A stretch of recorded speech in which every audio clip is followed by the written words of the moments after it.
So I am always delighted to be one of the hosts for our Saturday live events.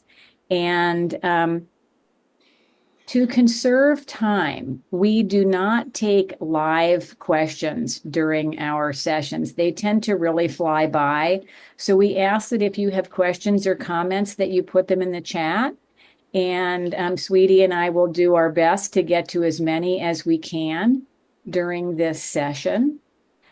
For those of you who do not know us yet, Shaman's Directory is an online global platform dedicated to bringing shamanic earth-based services to the world's doorstep.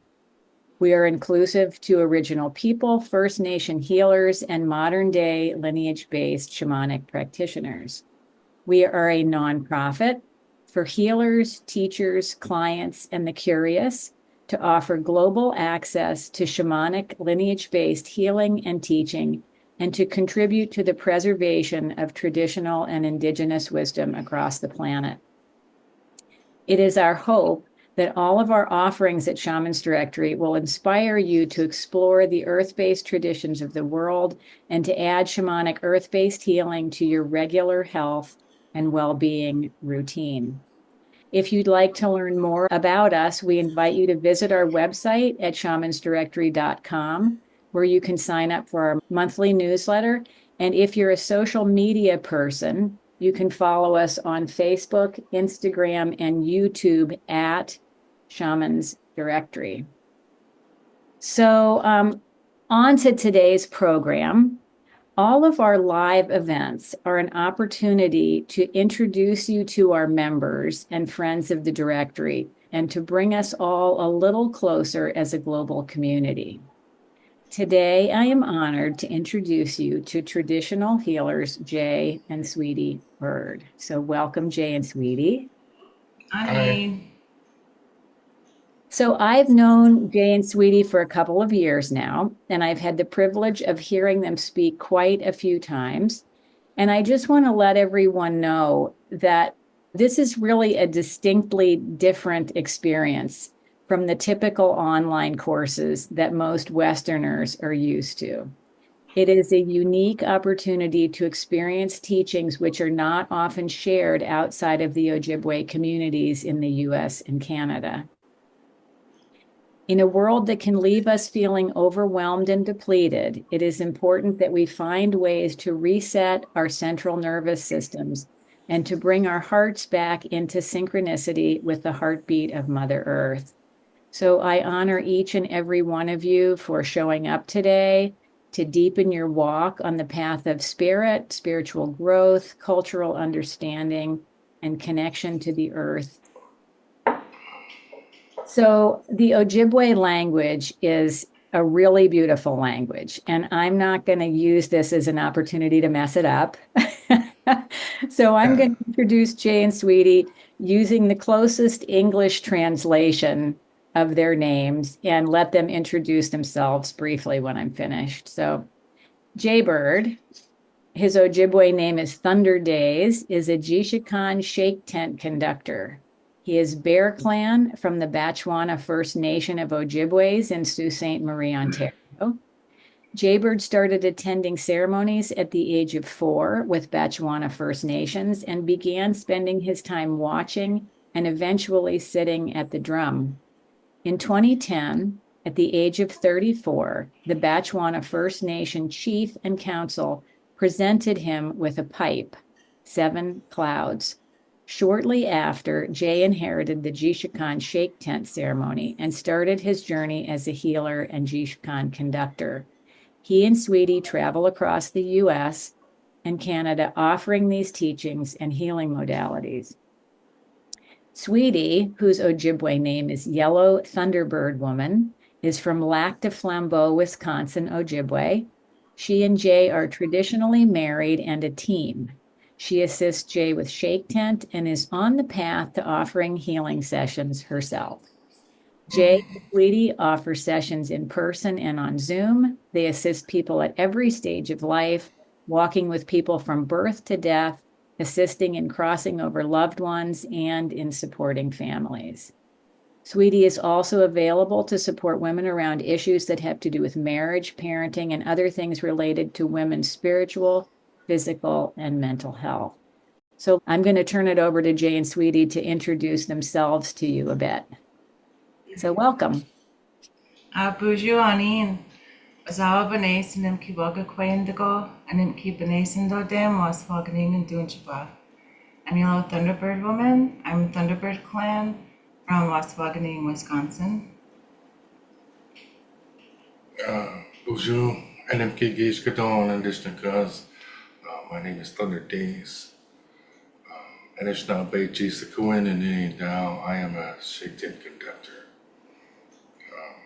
And Ojibwe shaken conductor. Baoting and Donjaba. I'm from the Rapids, or Sault Sainte Marie Ontario. Before that, Batchewana First Nation, our territories there. I'm a Bear Clan. I'm glad to be here. I'm glad you all are here. So today we thought we would, I know most of you do not know Jay and Sweetie yet. I like to use that word yet because hopefully by the end of this session, you'll want to know them more. But I'm going to ask them to start by talking a little bit about their community and the work that they do in their community so you can get to know them a little bit. Mm-hmm. Do you want to start? Sure. Well, like Trisha was saying, we travel across Ojibwe Nation, Canada, and United States.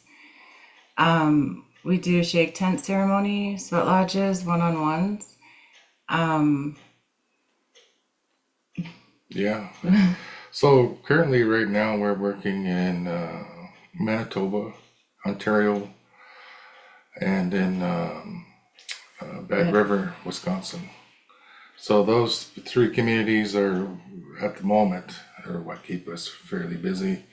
And in that radius, there would be like a 2,000-mile radius. So Ojibwe territory is quite large. It covers Minnesota, Wisconsin, Michigan, Ontario, Manitoba. It's a pretty vast area, you know. So my view isn't the border or the provinces. You know, I've kind of grown up learning it's our Ojibwe territory. It's never changed. So I travel within Ojibwe country. Yeah, which I've seen some people that chimed in here on the chat, Jiisikaan and Sault Sainte Marie. yeah, there's someone in the Sioux, and there was somebody even from Batchewana. I know that town, it's small, Northern Ontario. So it's good to see, you know, and people from all over the world. I'm honored, you know. I feel small that it's such a vast community that we're talking to, that they are interested in what we have to share, you know, and that's why we're here. We're here to share what we've learned and share some of the understandings that we have. That's our main purpose for being here. So one of the things that I think is so beautiful and unique about Jay and Sweetie is, you know, when you think of a traditional medicine person, I'm not sure if who you're looking at now on the screen, Jay and Sweetie, a young couple, I'm not sure that this is your idea of what a traditional healer would look like.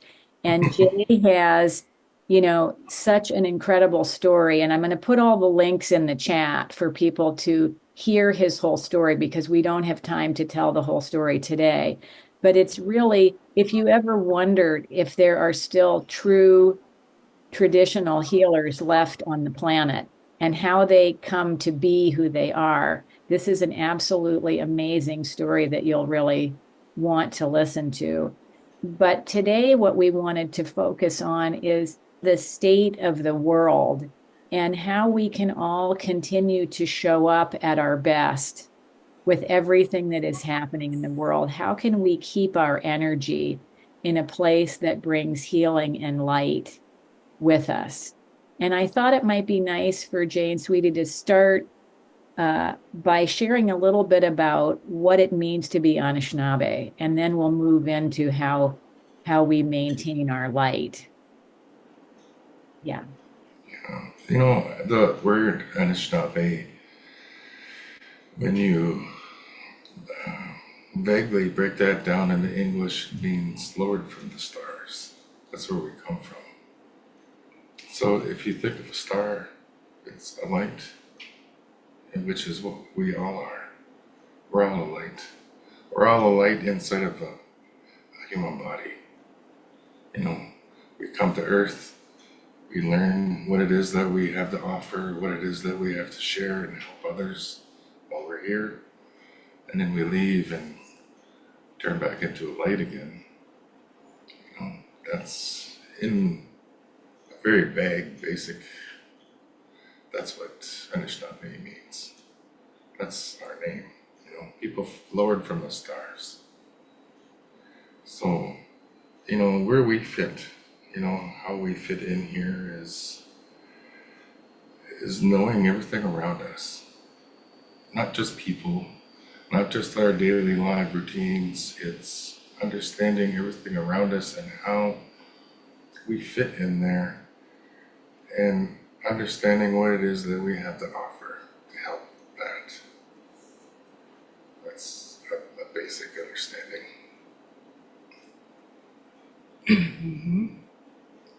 Yeah. You know, we our culture is our way of life. It's a way that we live. So our kids travel with us. It's a family thing. It's not just anything separate that we do on the side. It's an everyday thing, and it's a part of our life. It's a part of our family, and our kids are involved in it. You might see them or hear them today. They might make an appearance.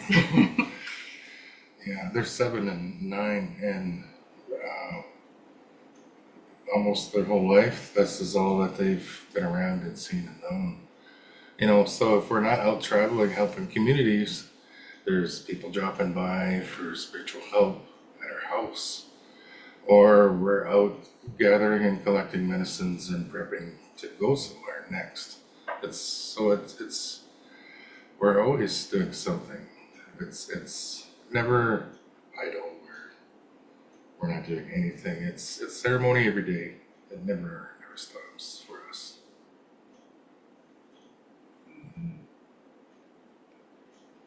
So I wonder if you would want to say a little bit about Jiisikaan and what that is. I think it would be great for people to have a little bit of context Mm-hmm. and You know, how you came to that. how this all started for me, you know, I'll just keep it real basic because there's not enough time for that. But, you know, I always had an awareness and an understanding of our cultural practices and, you know, our history, but I wasn't super, I guess the word would be sacred. You know, I wasn't a heavy ceremony person. I respected it and kind of just did enough what I, you know, just to get by. People would get mad at me and things. You know, I just kind of followed along and I stayed in the back all the time until a time came in my life where I was put in a position to, you know, I need to do more of this or not. And lucky for me, I decided, okay, I'll try and do more. And life got better for me. You know, a lot of events came into effect, and Shake Tent, I never thought when I became, you know, a helper or committed to doing ceremonies or attending, that I would be the person out front. I never thought that would be, you know, when things first started for me, when the Shasway came into my life, I thought I would just be attending pipe ceremonies and just be a face in the crowd. But that wasn't that wasn't the case for me. You know, shortly after, someone came into my life who I had met like a decade before, who actually saved my life, appeared as my teacher. And I spent a year with him. His name's Peter Wynn, and he helped me understand Shake Tent and, my abilities that I was born with. That ceremony isn't something that you can be gifted or learn. It's in your bloodline. So my family had a history of that in my community. We were the family that offered that type of service, healing or information, and it's one of our oldest ceremonies as Ojibwe people. One of our first. Actually, it was the first. So it's very ancient, and in the beginning, it was our one-stop shop, you could say. Early in our migration, after we were placed here on Earth, we went to Shake Tent for our healing, our information, guidance, to keep in contact with the spirit world, and just to help us be healthy and a good frame, to survive. It was essential for our survival as Ojibwe people. We really needed that to navigate life and navigate where to live. So it helped with everything. Because what Shake Tent is a direct link in real time to the spirit world. That's what it is. So when that ceremony is going, there's the Shake Tent itself, it's like a canvas area. And the spirit world's on the other side of that. When you go up to ask your questions or to attend, right on the other side is the spirit world. So us as human beings, that's one of the closest places we could be to that as living people and communicate, with our loved ones who aren't here or spirits that are in our lives to help guide us. It just helps us keep in contact with all of that and guide us in a good way, help us stay healthy. So that's a basic of Shake Tent and how it came into my life. And the fact that you guys really offer this work as a team, that you're available primarily to traditional communities, but you also offer sessions, and I know you invite people sometimes to participate in sweat lodge and fasting and other things at your own home. Do you want to say a little bit about that? Yeah, we so early in my journey, as a teen, as a youth, I was always taught that ceremonies and our knowledge was just for us.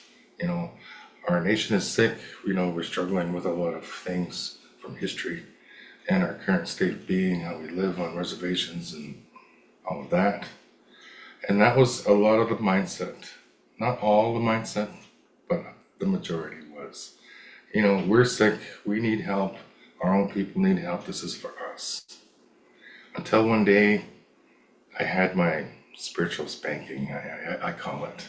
My own experience that taught me, we've all been touched by the Creator. Every one of us has life. Every one of us has a light in us. And it's not up to me to differentiate that. I can't decide who I help and who I don't help. That's not fair. If it's something that the Creator made that has life, then I have the obligation to help that. That's my job. That's my obligation. So I can't pick and choose. Either I help everyone that the Creator made, or I, don't do it at all. That was the lesson that I'd learned. So after that point, I opened up my ceremony to anyone who was generally in need of help, regardless of who they are, where they're from, even a different belief system. It doesn't matter. The matter is that I'm helping another life, my wife and I. So we don't exclude anyone, and we don't judge either. our way isn't any better than, anyone else's. It's just the way that we understand and are knowledgeable about, and we can share. Okay, this is how we do stuff. You're welcome to come and heal with us. How we do things. That's how we approach, you know.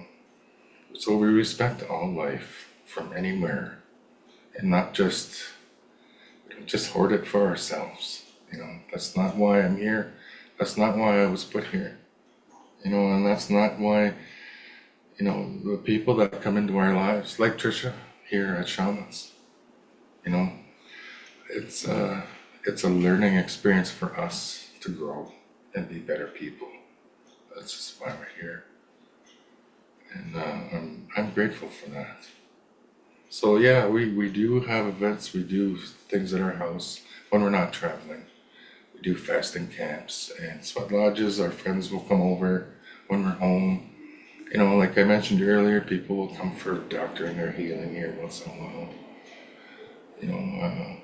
People phone us all the time. There's always something going on. Like I was saying, it's ceremonial time here. There's always something going on. But yeah, I'm thankful. Well, we're really, really grateful to have you as a part of our community. And you're also available on Zoom, which is another nice thing, that people don't have to find their way to see you in person, that they can see you, they can make appointments and see you on Zoom and get support in that way. So let's move into the topic of how we can be who we are. It's a good one. Yeah, so we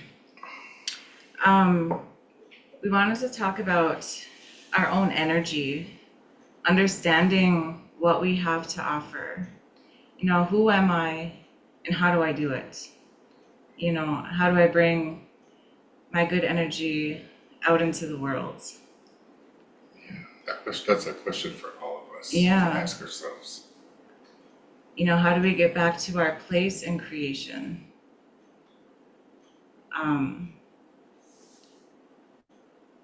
It's our understanding as Ojibwe people that, before we're born, we tell the Creator, okay, I'm going to do this, this, and this when I go to Earth. There's these things I will accomplish one day. Creator says, okay. So we come and we don't know what those are. We're born as babies and we're not spirits so much anymore. We're a Ojibwe, which means a spirit that breathes. That's what a Ojibwe means. A spirit that breathes air. A human being. And we don't remember what we said to Creator or what our things are. So we try and live in a way where we're doing good things all the time with the hopes that we accomplish those goals, not knowing what they are, but we kind of learn as we stumble through life. Oh yeah, this is where I'm fit. This is what I'm supposed to do. When you have that feeling inside, that's one of the things I'm supposed to be here for, right? And we see a lot, when we're treating people with cancer, let's say, they're stage 3 or 4, and I ask them, are you done? Do you feel like you're done? Or do you feel like there's still things you need to do? And sometimes they feel like that. Hey, I'm not finished here yet. I still have things to do. There's things I need to do with my grandkids or whatever the case. So we help them with that, and we help them finish those things. We've seen that on a number of occasions with people. There were times where we couldn't heal them, but we helped maintain, for years so that they could finish the things that they wanted to do. One example is a fellow passed now, Ogama, but his name is Wayne, and he came and seen us. He had been exposed to Agent Orange in Vietnam, and he went to the, what's that called, where the vets go for the doctors, the VA, the Veterans Association for Medical Treatment. And him and his friend went at the same time, and they both were diagnosed with the same leukemia. They had blood problems and cancer. His friend decided to do, radiation chemotherapy, and in 3 months he was gone. He was gone. But Ogama, Wayne, he had grandkids that he felt it wasn't finished with yet. There was things that he needed to connect with them about. So, and he came and asked, hey, can you help me? I need to spend more time with my grandchildren. And we did. We'd go and see him every couple of months, and I just call it a tune-up. We'd tune him up and keep him, he could manage. And he did. He asked for, like, it wasn't even a year he asked for, just extra time. But it ended up, how many years was it, sweetie? 5 years. Which was more than what he wanted, and he was happy. And at the end of that, I didn't want to stop helping him, but he was done. I went there to my last time, and I'm used to bringing my bag of stuff in there, my traditional, items to doctor him, and he's like, no, you don't need it.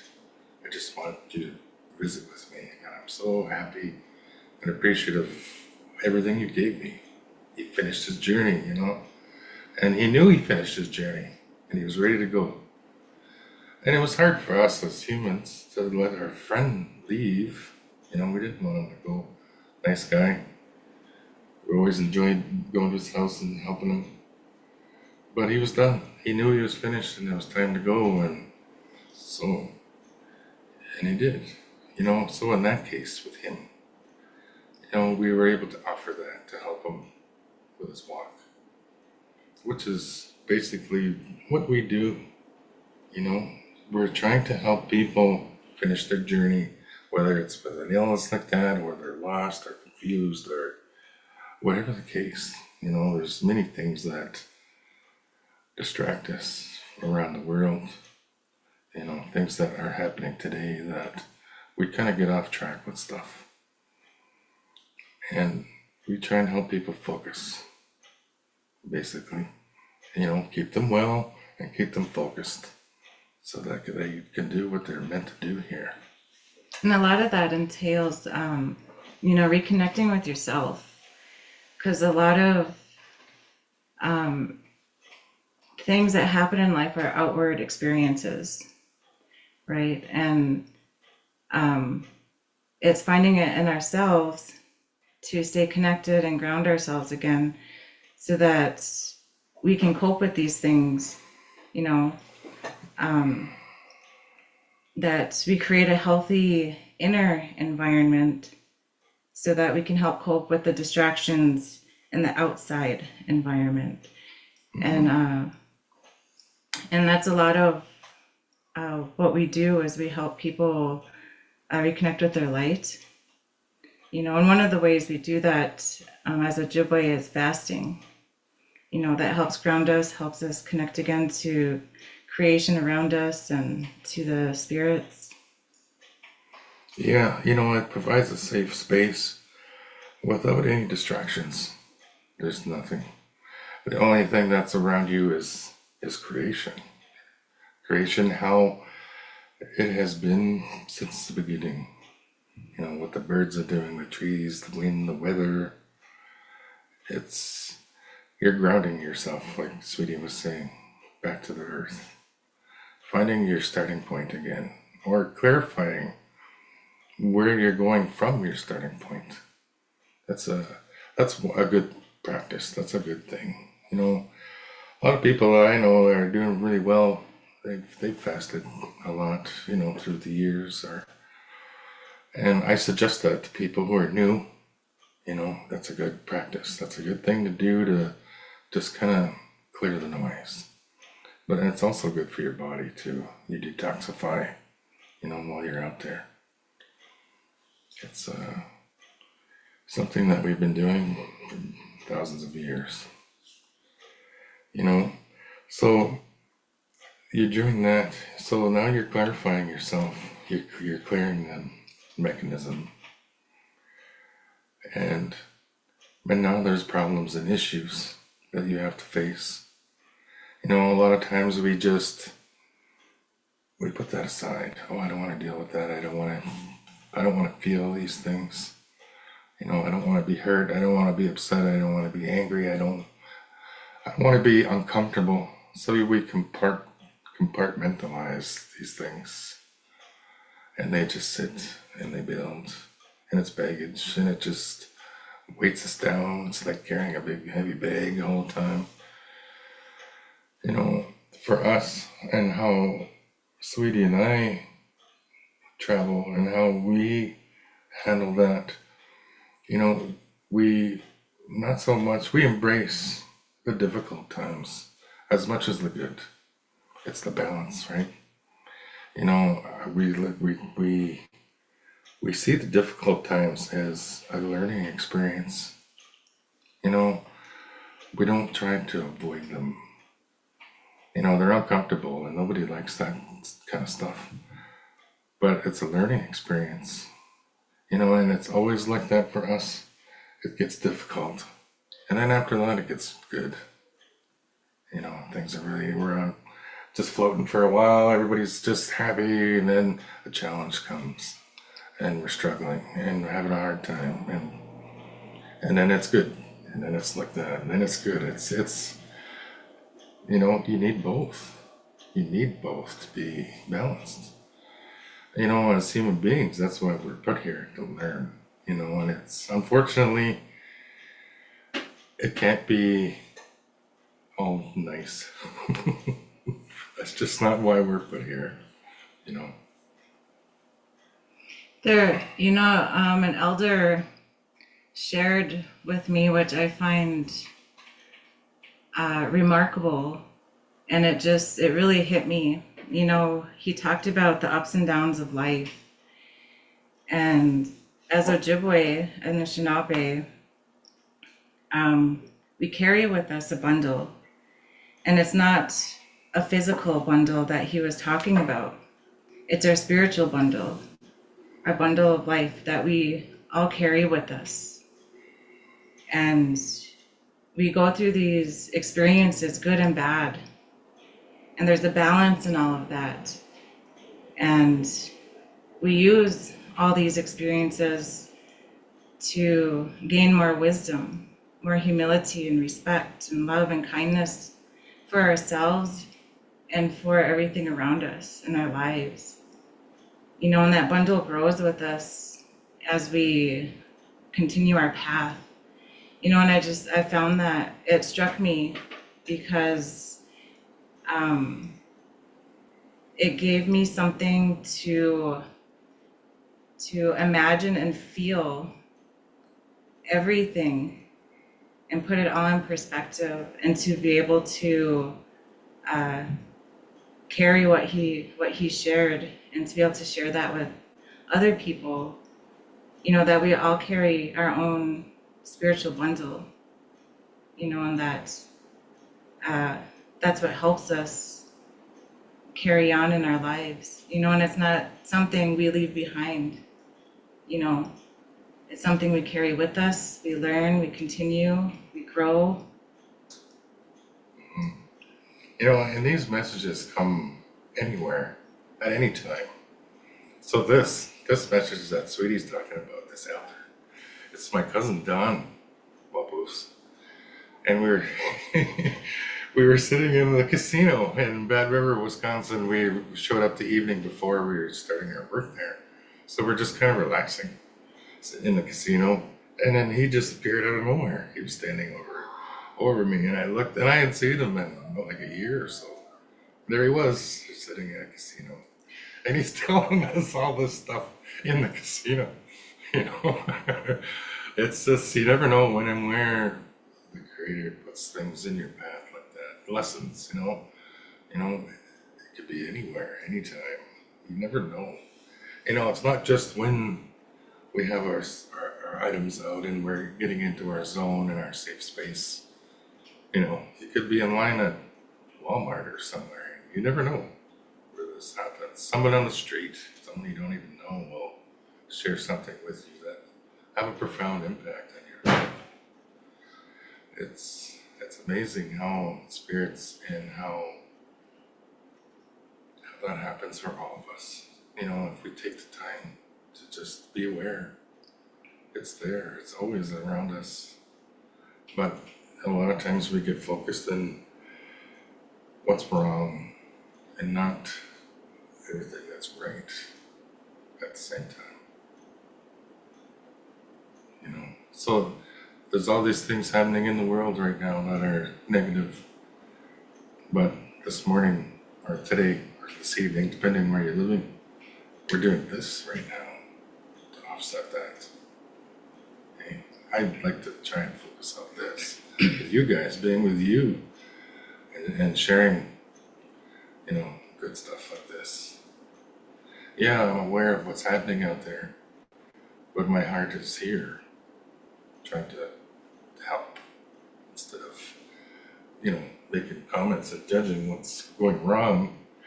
Yeah, my way I'm going to help with that is this today.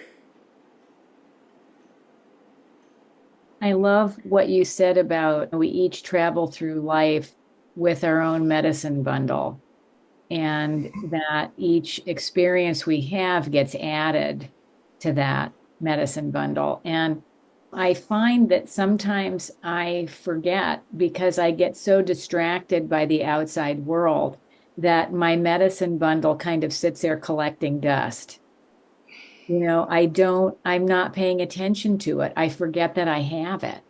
And I think, just it's a beautiful reminder, almost like I love homework assignments, so to remember every day that you have a medicine bundle, to remember every day to sort of metaphorically take a look inside, see what's in there and see what you could pull out that might be useful for whatever situation you're dealing with. And when we get I get my central nervous system really, I can really feel like a wreck sometimes when I focus on everything that's happening in the world. It just feels like too much. So it's really nice to be just brought back to center. So thank you for that. Right on. Yeah. We had an experience yesterday. We have a bird feeder outside our kitchen window here, and we that's our way of putting our offerings out every day. We put bird seed out for those animals, which we see as our helpers. They're our helper spirits. So we put our food out every day for them, our leftovers, our bird seed. And we have a family of rabbits that live near our house, and they eat there every day, twice a day, in the morning, and you'll see them in the evening. They have their snack for bedtime. Well, there was one eating, and we were just getting ready to eat ourselves. And an owl flew by, like he was swooping down trying to grab him. Then he missed. He missed and he flew over to a tree. And there was one here last year that had been here for a few years, and we talked to him and we said, hey, you can hunt in the field, but don't harm our friends in the yard. We feed them. Don't eat them, or there'll be trouble. So, and that he listened, and he would every night he would hunt in the field, and he would never come in the yard. And these animals knew that, so they weren't afraid of him. But this one was a different one. Came last night, hungry, winter time here, So it kind of alarmed us, and it brought us out of the state that we were in of, what is it? We were becoming complacent. Oh, this is just how it is. And then this owl comes flying by, and we're all, we gotta start praying again and doing stuff, and our helpers, things like that. And our daughter, she's 7, she was sitting right here, seeing that happen. And right away she wanted to go out and put some tobacco on the ground and pray and send prayers that they're safe and they're nothing will happen to them. So the Sweetie and her did that last night. Which even for us, it brings us out of we become comfortable and complacent, and we forget about things, or we don't remain aware of things around us. And, instances like that happen to just bring us back. Oh, I need to keep in mind, I'm not doing enough. We like to think that that's the spirits. So putting that in our lives to bring us aware. Not the awful event that happened, but to help us where we're going and how we navigate. It's a lesson like that, not a negative instance. Is how we kind of view every day. So we're not focused on the thing. We're focused on the experience and how we feel about that. And how do we use that to improve ourselves and share with other people. What was refreshing about that was, that event happened, and it was our young daughter that told us, that we need to put some asema out, some tobacco out, and send prayers. It wasn't us prompting her; it was her telling us. So it felt good that she's that connected, and that our way of life, it just put that in perspective for me too, and I just felt very happy for her to be able to have that foundation and to think of it and respond in that way.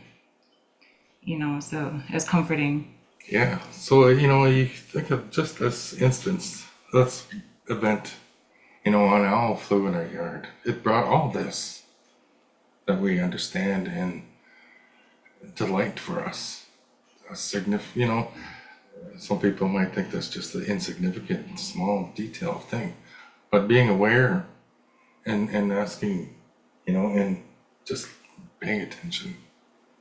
Now we have this feeling and this understanding today. Yeah, and it really brought out our connection with creation, with the animals that we have around here and how connected we are to them. Yeah, so was that owl a bad thing, or a mean creature, or a bad sign? No, it was just an owl being an owl. He's hungry. I get it. Just hungry in the wrong place.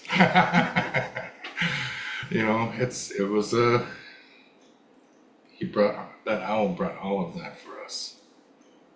I look at it like that. Mm-hmm. Now I have this understanding with my family, and my daughter did this, and it's awesome. I love that. You're a good teacher when your students come back and give you your own medicine. You're right. Yep. That's beautiful. So we had one thing on the list, and we just started the conversation the other day when we were talking, and I'd love for you to start it again here. It's about the use of the word sacred. So I'd love for you to talk about that. Okay, so I was taking Ojibwe language courses online, which was, my brain doesn't work that way. So it was very difficult for me. And one of the questions came up, and how do you say sacred in Ojibwe? And our teacher, whose mom is a first language speaker, had said, if you were to ask my mom that, she'd probably look at you funny. And he said that in Ojibwe context, in Ojibwe views, there is no word for sacred. So they kind of had to make one up. And the reason for that is because no one or anything is better than the other. We are all equal in this world, meaning life around us, the trees, the animals, plants, us as human beings, we all play a part in this world. and how we are together, how we navigate here, you know, and we can be destructive or helpful to the environment around us, but we all have our place in creation. So the word sacred actually came later on when I suppose things had to be kept like secret for us. You know, there's a time where we weren't able to practice our ways, so things had to be secret, which made it put that in a higher level, you know. But the way we live our lives now that we're able to do this, we're all equal part in this life, you know. So we don't use the term sacred often, Yeah. you know, because everything is sacred. We're all sacred. You know, I spent majority of my childhood and teens with my grandparents, and they only spoke Ojibwe, very little English. And Sweetie's right. You know, they would say things. There was no word for sacred. They would say things like blessed, maybe. You know, a little more attention from the Creator, something that has more attention, like a sturgeon. You know, fish, a sturgeon. Neme. Neme is how we say that in Ojibwe. Neme. Blessed. That's what blessed means. Meaning, you know, the pattern on a sturgeon is stars. It's actually a map of the stars. On there, they're blessed. So the May, they take care of the ground under the water. That's their job. They told Creator, I will take care of the earth under the water. So they're ancient. They've been doing that since they made their obligation to do that. They've never stopped. You know, and they are blessed for that job that they do. So when we say praying or prayer, Nimean, you know, I'm saying a prayer, a blessing. So, you know, there's that kind of sacred that we understand. Something that's been extra special, you know, that gets extra attention from us for the things that they're doing for us. But as far as, you know, categorizing, you know, like 4 sacred medicines, you know, there's the 4 traditional medicines that we use, but, you know, when we kind of focus just on those 4, then we're not thinking about all the other stuff out there around the world that's just as equally important for the job that it does also. You know, so you can't really make one better than the other. They're all equally important. That's how we view through our, you know, our teachings, our history and our language. That's how we view everything. It's equal, like us as people, hey? Like us. Mm-hmm. I wonder if you could say something about the difference between traditional Ojibwe language and more modern Ojibwe language, because I think that's a big distinction. And I've heard you say before that sometimes you hear people speaking in Ojibwe and you don't know what they're talking about because it's not the Ojibwe that you grew up with. So traditional Ojibwe language, you know, it's not from a text. It's sitting with a person and you're learning everything that they're feeling. Every expression, every description is either of how someone feels or how you're feeling. That's the language. We call it it's a living language. It's alive. So the difference today, you know, you go online and you Google Ojibwe language, you know, whatever it's called, you know, the dictionary. You know, you put a greeting on there, hello, and it'll say Anin. And a lot of the courses, the language courses, that's it. That's what you learn. Okay, that's the greeting. That's a hello greeting, and that's how you say it. But there's no other description to it. There's no feeling in that. It's just text, and it's knowledge that you're putting in your brain. There's no emotional connection to that word that you're learning. Whereas if you learn it firsthand, what that really says, wow, it refers to light. Like I was saying earlier, we're all light, all of us. So is a light in Ojibwe. Nin is me, means me. I see your light. I recognize your life. I see your light, your spirit light, your life. I recognize your living. Very intimate, actually, when you say it like that. It's not a hello. It's a very intimate exchange with somebody that you see their life, their spirit light. One word. The difference between, learning it from a book or in a school, there's no emotional connection there. Whereas the old way, and I was fortunate to hear a lot of that when I was younger. And when we're older now, a lot of places we go, it seems that elders in the communities, they all gravitate to us, and we can understand them too.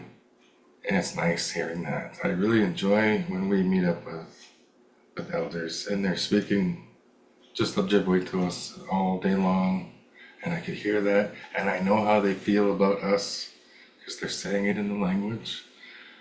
Whereas English, you have to really work at saying what you feel. And it's kind of hard. Compared to Ojibwe, the language is how you feel. That's how I know Ojibwe language. It's always about how you feel about something. It describes, so you think about that. You're always expressing your feelings constantly when you're speaking. When you feel in your language. So there's nothing building up inside. There's no emotions building up. There's no pile up of stuff. Oh, I wish I said these nice things to this person. Or I wish, I dealt with these emotions. But when you're saying it and you're feeling everything that you're saying, because you understand it that way, you feel okay a lot of the time. A lot of the language keeps us connected in that way, keeps us in tune with ourselves and how we're able to express things. And then even with the Manitou, the spirits, and the things around us. When I was taking Ojibwe language, that was actually the hard part because I didn't grow up with fluent language around me. So I only knew a little bit, and it came to a point where I could only hold so much in my head because learning it from Ojibwe to English translation was very hard because you can say one thing in Ojibwe, but it means so much more than just, the English translation. And it took away the feeling of it. Not too long ago, Jay and I were talking about Mino Bimadaziwin, which in a simple translation is a good way of life, or walking the red road. And Jay is really good at telling the story about what the feeling is of that and how we can carry that with us. Do you want to type that word in the chat? Yeah, I can type that in. All right. So, us as Ojibwe people, that's usually one of the first phrases that we learn. Mino b'madaziwin. It's walking, means good. B'madaziwin, generally means walking or traveling. Again, this is what I was telling you guys earlier about how vague understanding words in a text or from a book or, from a dictionary, that's the literal translation that most people understand. Okay? So now I'll tell you what that really refers to, the feeling part of it. Okay, so earlier we talked about our name, Anishinaabe, Lord from the stars. So imagine this now. I'll get you guys to feel what this means. For us, uh, it was the first person lowered down. His name is Nanabushu. That was the first human that came, Lord from the stars. For us as Ojibwe, that's who that was. Maybe in another part of the world, that'd be a different name. That happened over there. But for here, it was Nanabushu, and he was the first one. So imagine now, you're looking through the eyes of Nanabushu, and you're being lowered down from the stars into the sky. The clouds clear, and you see the earth for the very first time. You can see trees and water and plants. And it's getting closer as you're lowering to the ground. And it was the very first time that was seen. And his feeling was just, he was elated.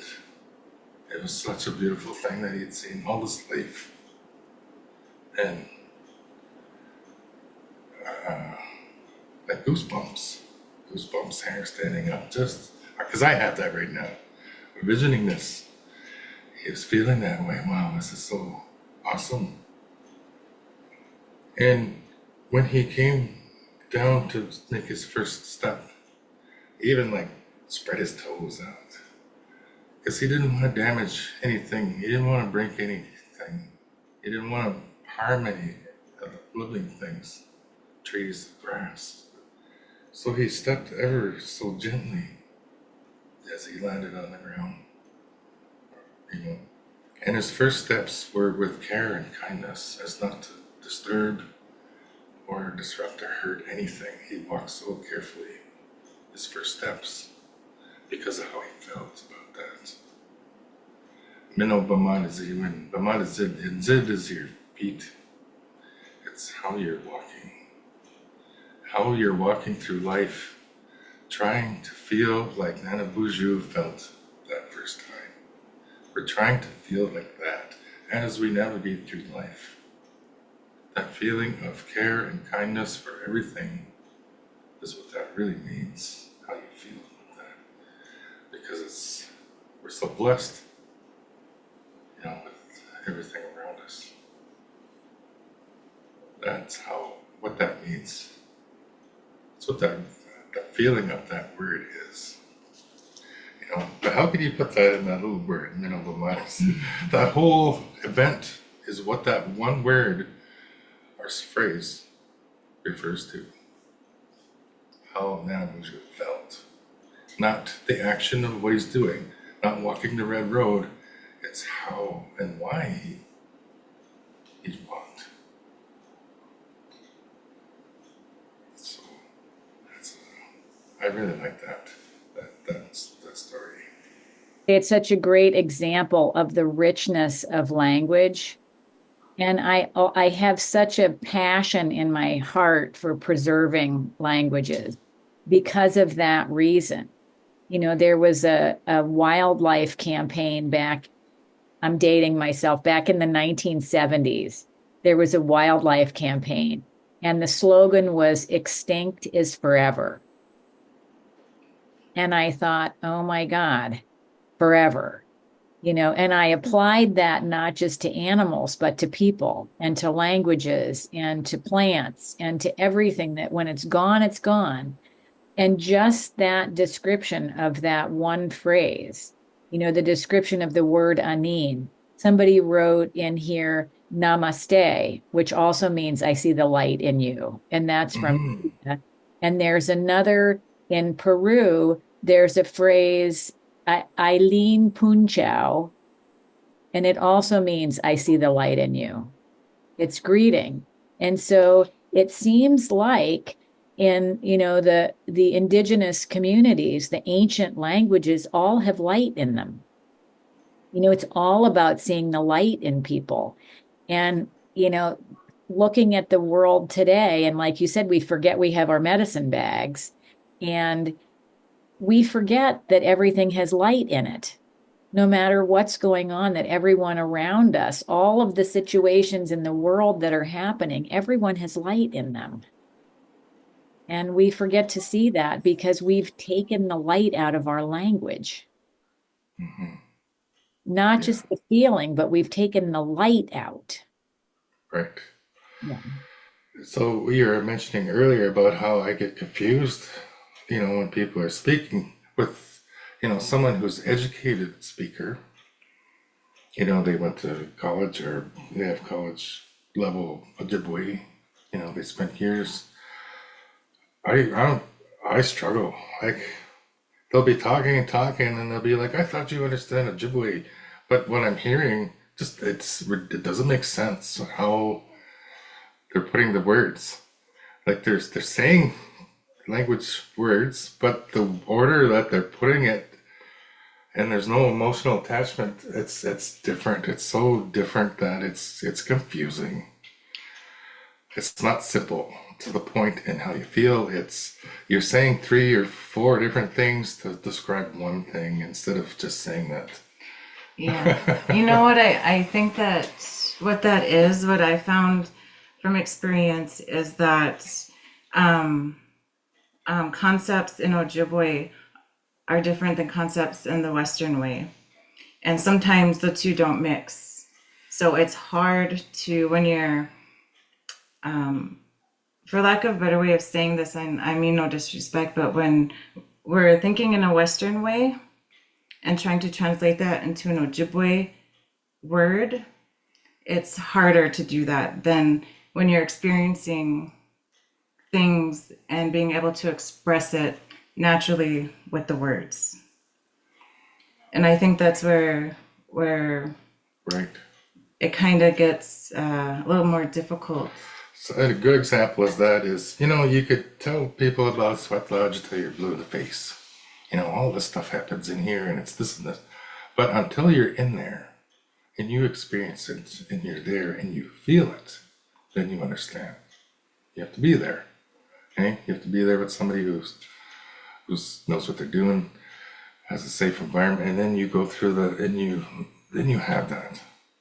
Whereas if you just read about it in a book, you know all the routines and you know all the physical mechanics, but there's no spirit there and there's no feeling there. It's just knowledge. That's the best example I could say. And what I encourage, because my best friend has a certificate or a degree in Ojibwe language, and I brought that to her that, I'm so proud, and she can speak very well, you know, but I just reminded her to search out the feeling inside of these words and what they mean, because that's kind of lost. And it kind of blew her mind when we talked about Anin and Minabim Mariziwin, and we gave her, Ishkode, and we broke it down how we actually feel about these words, and so now she's incorporating that when Yeah. she uses the language. She has that emotional attachment to it now, which is pretty awesome. Yeah, and not that I'm knocking educated Ojibwe. I mean, a lot of cases, that's just all that people have. And that's good. It's giving you a foundation. Now you can take that information and go out and learn the feel of it and apply it. Then you'll start talking different because you're feeling what you're saying instead of just knowing what you're saying. It's a good base. Yeah, your friends are so lucky to have you. We say a lot, everything happens for a reason. And it's so interesting that you were raised by your grandparents who only spoke Ojibwe. And I remember in something I was listening to, you said they only spoke Ojibwe unless they were really mad at you, and then they'd speak English, which I think is really funny. But you know, Anin is not the only word in the Ojibwe language that has light in it. You have told me many times that almost every word for everything describes the light that's in it. And I was just thinking it, you know, there's nothing like that in the English language at all. I don't think there's anything like that in most of the Germanic, even Romance language, like even this, like Italy, France. I don't think there are words like that. We don't describe things like that.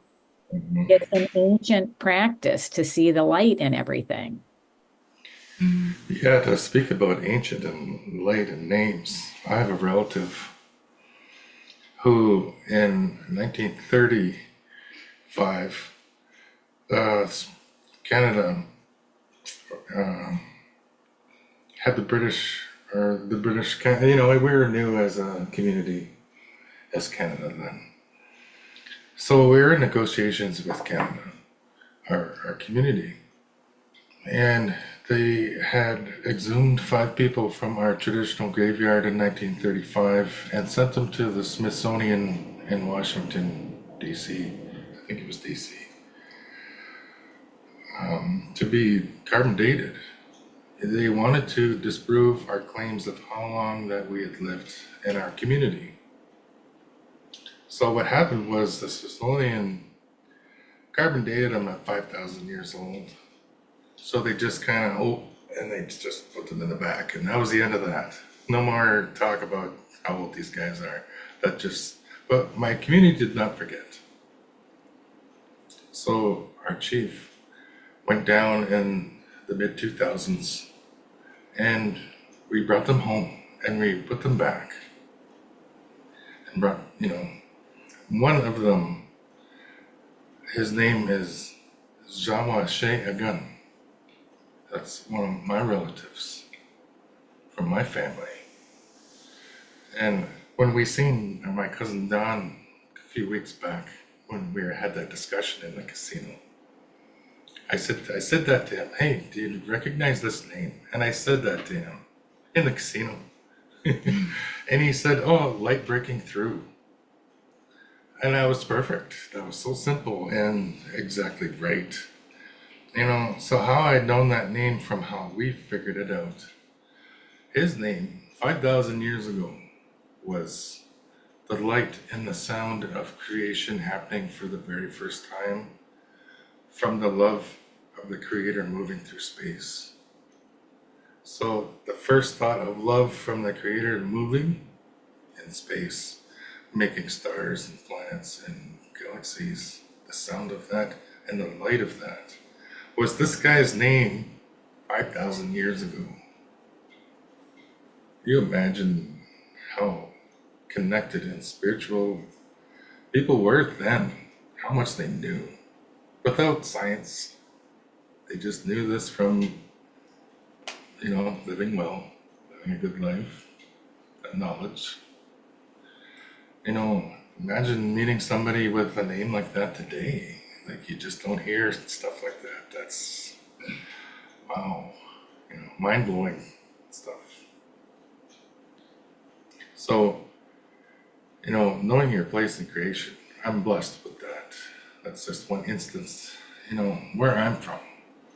You know, our family goes back 5,000 years, and I know the name of them and where we're from and how long we've been there. And that I'm blessed even to share this with all of you. You know, this is why I'm here, why we're here.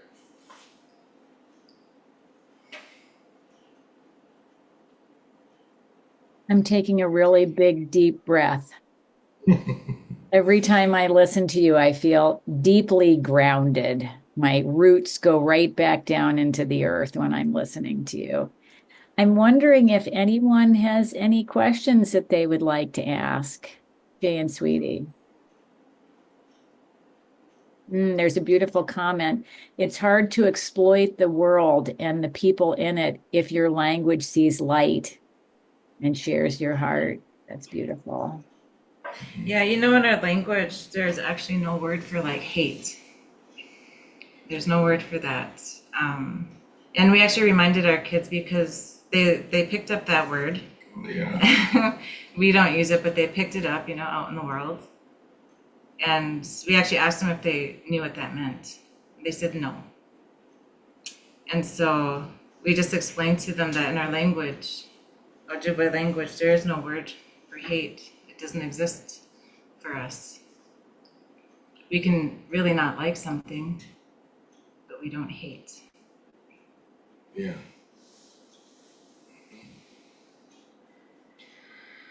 Yeah. There's a lot more to that story about the history and those people we brought home and how we even got to know his name. That's a story for another time. There's more to it. And that's part of like knowing my place and where I belong and who am I and what I have to offer. That's part of my story, my history of my people, my family, and how we've been doing just this, sharing with people and helping them in their lives. For thousands of years we've been doing this. My family. Now it's our family, me and Sweetie and our kids doing the same thing that we're meant to do here, why we're here. So there's a question in the chat, which is perfect timing. It says, can we meet again or go longer? This is fascinating. I agree. I could not agree with you more. I take every opportunity I possibly can grab a hold of to spend time with Jay and Sweetie. And they're actually going to offer a course that's going to start the first weekend of February. It's going to be 5 weeks, first weekend of February through first weekend of March. I'm going to put the link in the chat. It's very, very reasonably priced, and it's just like this. It's storytelling, it's language, and you can ask any questions that you want to ask about your own life and Ojibwe history and traditions. And I will put the link in the chat. You can find them on Shaman's directory at Jay and Sweetie Bird on the directory. But I'm going to put the links in the chat, and I highly recommend anybody who's really enjoying this. You will love this 5-week session. Yeah, so the proceeds from this 5-week course, we're gonna use that to help others. That'll help us get to other places that, need help, or they can't afford. We'll use this money to get there. For people who can't. It'll help us with traveling and our kids and our expenses and stuff. And what we're doing in the course is just like today. It's just us being us, sharing our knowledge and our experience to help people have a better life. That's it. You maybe pick up some things of how our protocols are and how we navigate ceremonies, and that's There'll probably be more language. more language. It's just good information. If you ever have the experience of being around our ceremony, you'll have an idea. And you'll know how to conduct yourself, and you'll know, how to feel welcome. All good stuff, good things. I know if when we're doing ceremonies and a new person comes in from somewhere else and they know things and they're respectful because they've learned that takes us aback, eh? Mm-hmm. Yeah, oh wow, these guys, they know this stuff. This is neat, and we just want them there even more. It's enjoyable. Here's a good question. It says, you spoke of being here as our work, while being aware of all that is going on in the world. Will you talk more about how to navigate focusing on the light in these times and the role of this in time, space, and learning? You or me? Go ahead.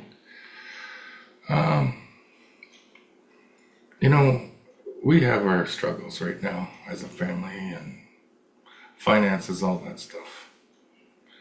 Next week we're going to Big River. And while we're there, Big River, Wisconsin, the reservation, our 100% focus is that community and their their physical needs, their spiritual needs, their mental needs. And that's why we're there. And that's all our mindset is what everyone else needs, not what we need. We're there, because we made the obligation. I am here to help people and share what I know and my gifts to make other people's lives better. So by doing that, I'm not thinking about what's wrong with me and what's wrong and what's dark and what I gotta fix. And I don't have time for that because I'm focused on other people getting well, which without me even thinking is making me better. Spirits see what you're doing and they help you. When you're putting others before yourself, they help you. They like to see you do that. So they'll just put things in your life to help you do that even more. Because then It's like paying it forward. You're creating light. You are the light then. You are making the light. You're bringing the light into other people's lives who can't see it. You're showing it to them. Okay? And they learn that information and they do that to someone else, and it just, like Sweetie said, it just pays forward. Yeah, along with that, I keep referring back to that bundle we carry. Ever since I heard that, it has grounded me even more, because there are gifts inside of there that we receive, and there's gifts inside of that which is in us to give and share, and being aware and recognizing that,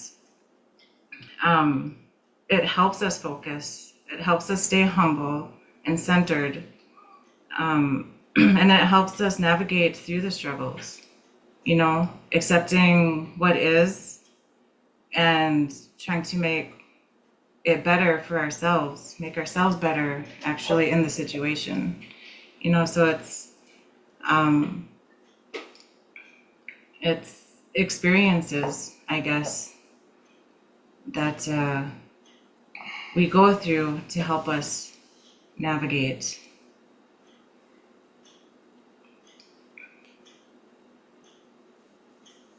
Yeah. I'll speak a little about Anishinaabe, Anakwadun, our pipe. When I kind of made my obligation, when the community offered this to me, I knew a little bit about this pipe. First time I saw it, I was 7 years old. And then I saw it again in person when I was in my 30s, early 30s. And I wasn't in a good place. I was just returned home and trying to get myself back together. And, normally people would say the stars aligned and things fell into place. And experiences in my life all made sense. They all fit together like a puzzle and made sense of things. But it took 35 years for me to see that. I had to walk through it and experience before it finally started making sense to me. And, this summer, it'll be 415, eh? Mm-hmm. It'll be 415 years old this summer, our pipe. It was made in 1600 by my relative named Binzad Anung, a different person and relative of mine. So that was, about 1638 was first contact for where I'm from. The French came then. So there was, a little bit of time there where this pipe was used just strictly Ojibwe, pre-contact.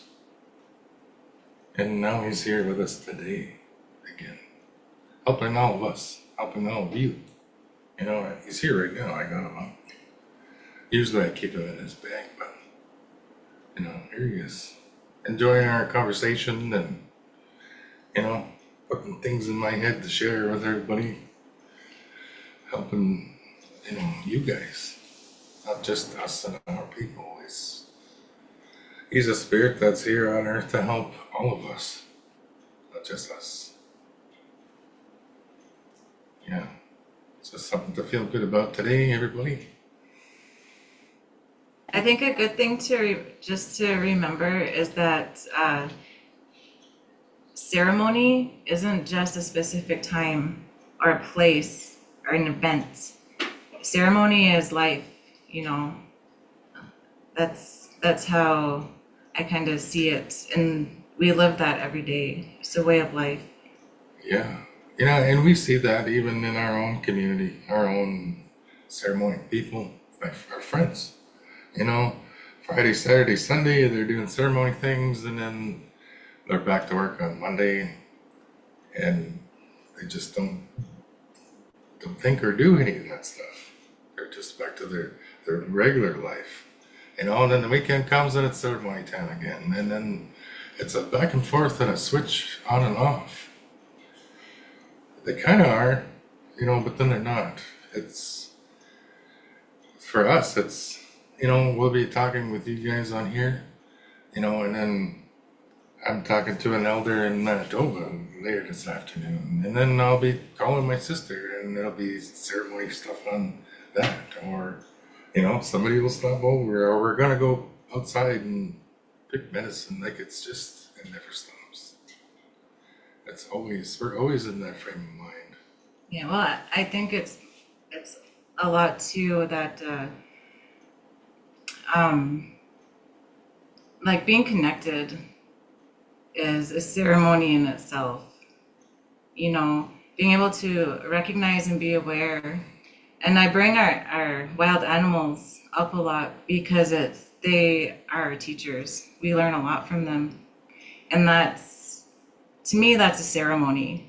That's something to recognize and be aware of, and it brings out these feelings of happiness and joy and learning and experiences.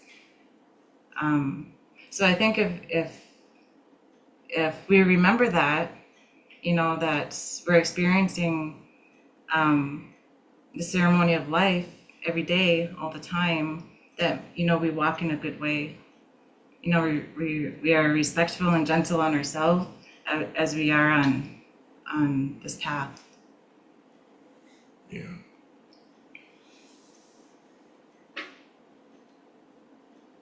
Yeah, people are saying thank you.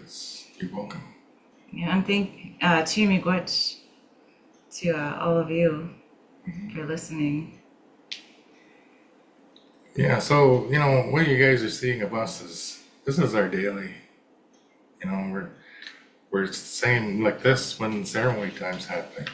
I'll look exactly the same. I'll be wearing this Harley shirt. Harley Davidson t-shirts. And, I don't put stuff on.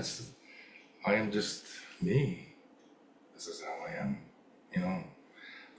I don't change my voice and put on a different tone or have to use effects to show people something that I know, or I'm just me, sharing my experiences through life, how spirits have helped me.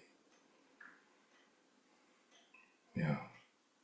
So if you were thinking maybe, you take the course and everything's all different, it's no. It's gonna be like this. It's just, we're real every day.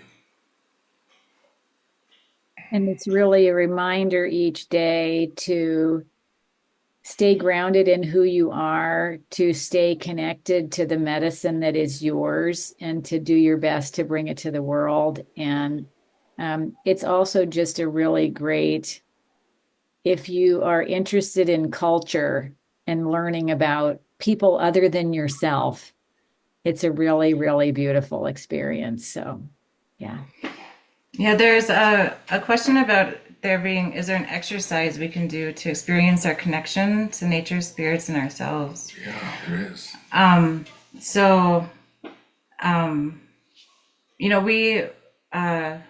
We do a ceremony, it's called Svetlaj, Majuda Suwan.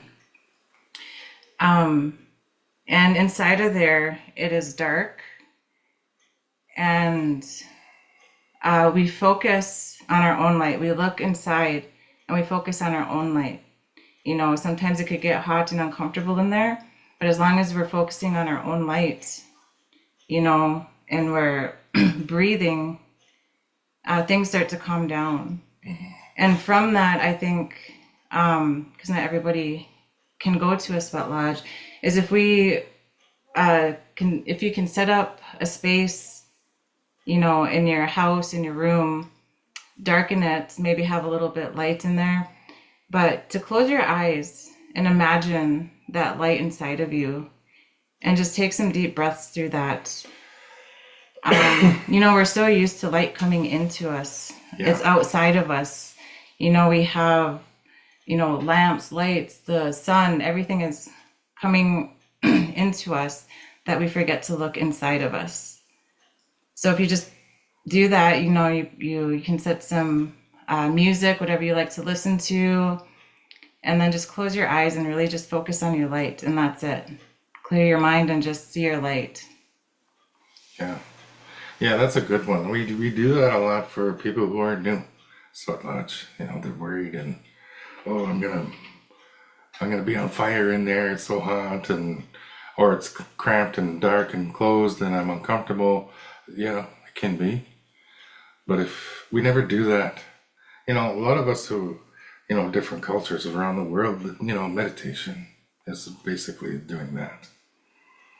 But even we all know that. But do we all do that on a daily? No, we don't. I don't, unless I'm in sweat lodge and I'm struggling, then I'll do that. But it's not a practice that I do every day. You know, we get busy doing our things as human beings do. But that's a good one. You know, just see your light inside of you, that ball of light and the color of it, and just stare at that and try and make it get bigger. You know, watch it grow. That's cool when that happens. Mm-hmm. Yes. There were a couple things in the chat. One was a little few minutes ago, it said, how do elders in your community feel about sharing wisdom outside of the community? Yeah, you know, wisdom that we have isn't just an Ojibwe thing.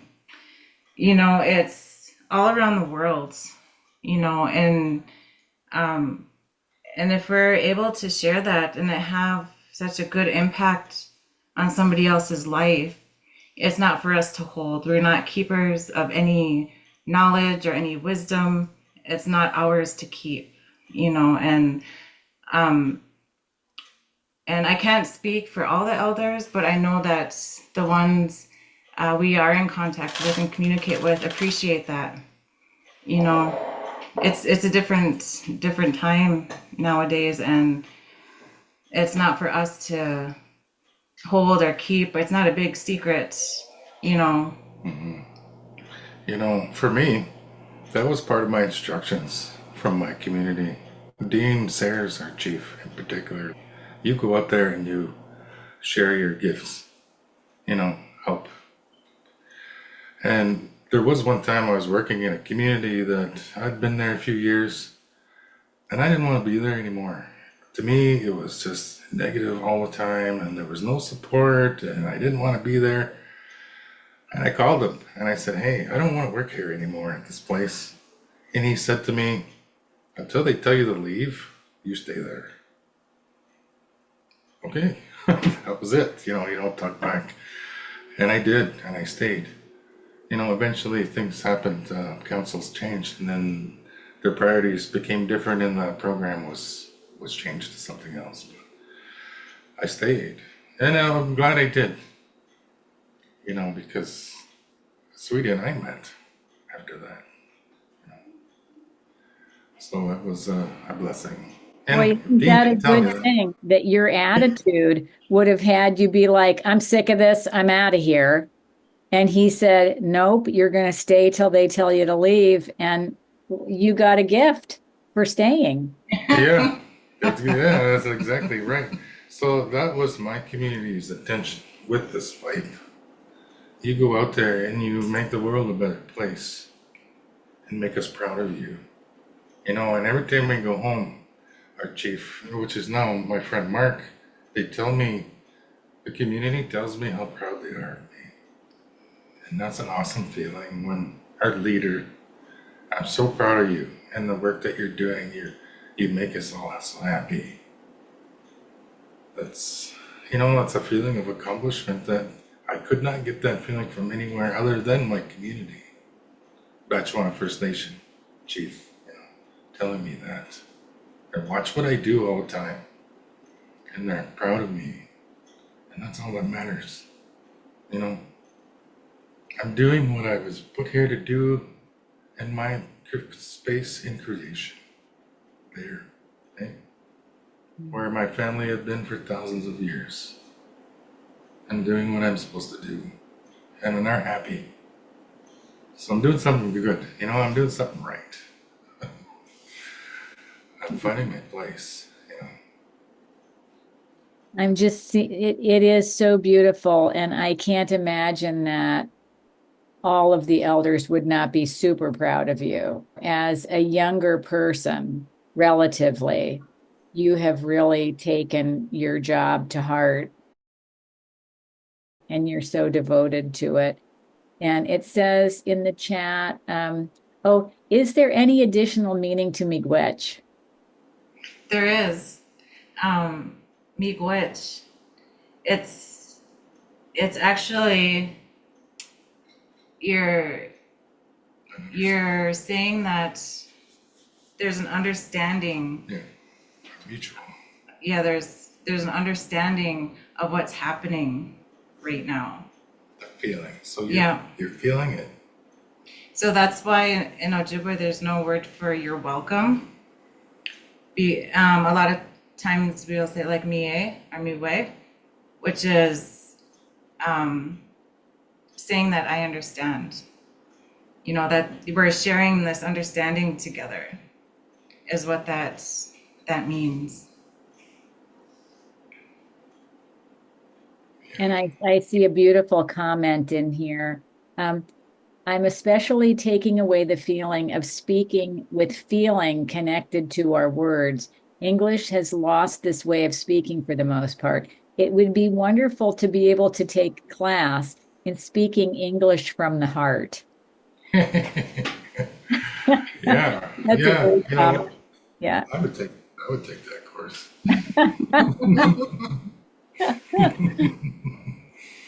Well, does anybody else have any more questions? Let's see. Brings in deep joy and connection, radiating your light to all beings. Thank you so much both for sharing your great light with appreciation and authenticity. I'm grateful to hear people with a different mindset. It fills my soul and fills my heart with hope. Beautiful. And with the coverage of everything that's going on in Los Angeles and the fires, it makes this talk today has been a breath of fresh air, which we all deeply needed. Yeah, agreed. I've been fortunate to visit Egwa Rock and some of the beautiful sites along the way from the Sioux. That's where I've been fasting. That's where I go fasting. Egwa Rock. Actually, right up on top of the ledge where the pictograph is where I've been fasting. And then about 40 minutes up the road, or not even, there's a turnoff there. That's where summer and spring and fall, I guess, ceremony area is. Actually, that was the spot way up there in the middle of nowhere, is where our pipe, Jiisikaan Conductor, was given to us. In that place, in that area there, the North Shore of Lake Superior, where we're from. And I also see a question about tobacco. Maybe could you say just a little bit about how people might use tobacco in their life? There's, it says something about tobacco, and someone says they use American Spirit tobacco because they don't have access to wild tobacco. Or is there anything you want to say? That'll be also part of your course, is going into much more detail about how to use different traditional methods. Yeah. So originally, tobacco, a same as what we call it, which means an offering. My energy offering, my aura offering. Yeah, it was actually made from different plants. It wasn't the tobacco leaf itself, like nowadays, but we'd go and harvest different plants to make a sema, which is, our offerings. But nowadays it's like the tobacco pouches from the smoke shop or Commercial. commercial tobacco. And there's a couple differences in that. When you're growing your own or you're harvesting your own, you're putting your energy into that. You're spending time with that asema, and it's you're connecting with that. So when you are offering that to somebody or putting it out for prayer, or to give thanks or whatever it is you're using it for, your energy is in that. When you go to the store and just buy it right off the shelf and just hand it to somebody, if you're asking for help or whatever, it takes a little bit more because your energy isn't in that. So what we actually tell people, if they buy it from the store, which is fine because we do it, we do go harvest our own, but there's times we actually keep a bowl, or there's a basket here with our sema in it, our tobacco, and it's always out, and it's always with us, with our energy. So our energy is always in it. So if you buy it from the store, you can keep it around in a bowl, Right. go by and touch it once in a while. So again, like she's explaining, it's not the mechanics. It's not the thing itself. It's what it contains. That your energy, your aura, your being is in that essence. When you give that to somebody, right? So you spend all summer growing your tobacco, and then you're mixing it all up and drying it and putting it into the packages. You've spent so much time with that your energy is in that. So when you give that to someone else, they have that already. Your energy is in there, your aura is in that. And it's easy for them to use that to help you. It's not the plant itself. And it's not the chemical or it's beyond that. It's the spiritual part of it. It's the light of it that you put in that. So if you only have access to store-bought, put it in a bowl or keep those pouches out in your home. So in your daily living, you're around it and your energy goes into it. So when you need to pass it to somebody, you are in that. And for us, asema, which is meaning offering, it's what leads us in ceremony and in our life. That is our direct connection that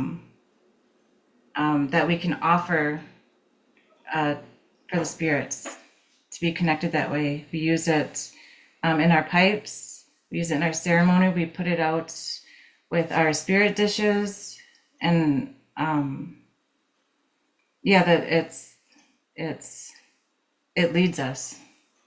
It helps us in ceremony and connection. Hey, I like that comment about nurses. Why the healing from nurses is so much more powerful than doctors. Yes, that's kind of the same idea. It's the care, right? And the intent put into that is the key. There's a woman here who commented that she's grown tobacco on her balcony in Germany so that Wow, she could have her own she could have her own homegrown tobacco. And there's another question. Can you buy tobacco seeds like at a garden center or through a seed company? I wonder. I think so. I think you can. I think so too. Yeah. Yeah, we'd have to research that a little bit. Yeah. I know you can't put cigarettes in the ground and grow cigarettes or tobacco from Cigarette trees. You've tried. Yeah, but just one more thing about asema. When you're using that asema and you're offering that, there's a commitment. Yes. There's a commitment from you yourself that's asking to receive. And then there's the spirit or the person on the other end of that that is committed to that asema.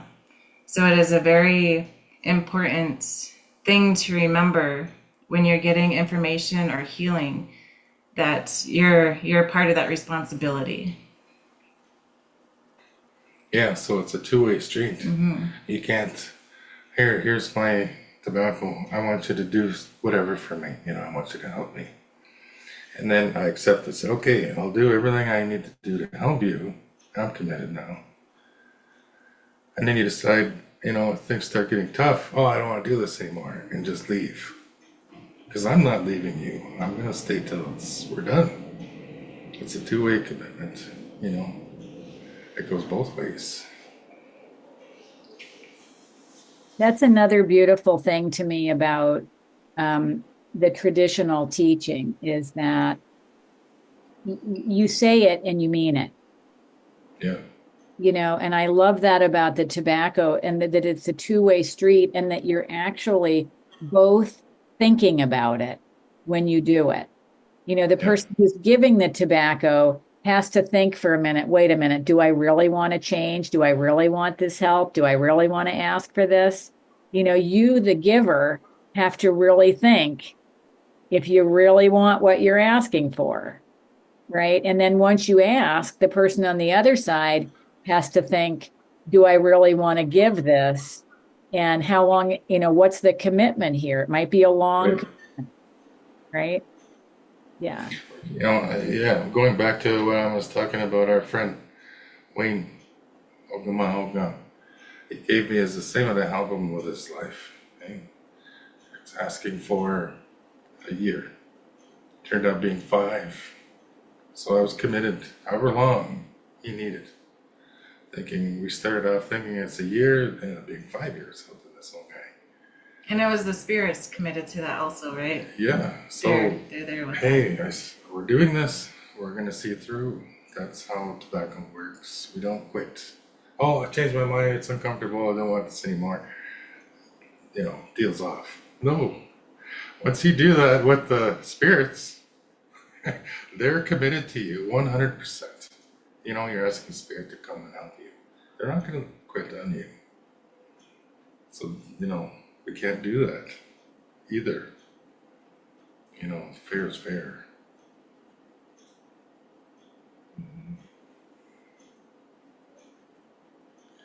Yeah. And you're only helping yourself with that, right? You're actually committing to yourself, so. Exactly.